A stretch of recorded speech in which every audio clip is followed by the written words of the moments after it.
Assalaamu calaykum waraxmatullaahi tacaalaa wabarakaatuh.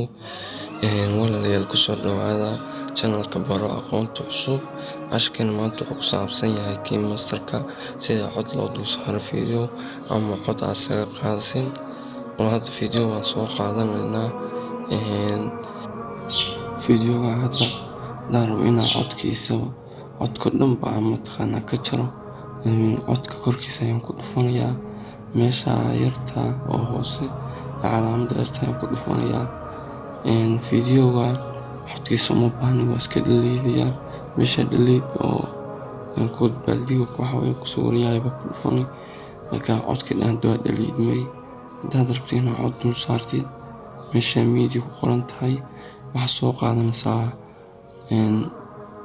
video codkiisa adaa u baahan tahay baad soo qaadanaysaa. Meesha hoos buu soconi, meesha yarta calaamada flat ku tilmaamaysa ayaa ku dhufanaysaa. Delete iska dhaasaa, videoga lama baahnid, codkiisa bas u baahan tahay.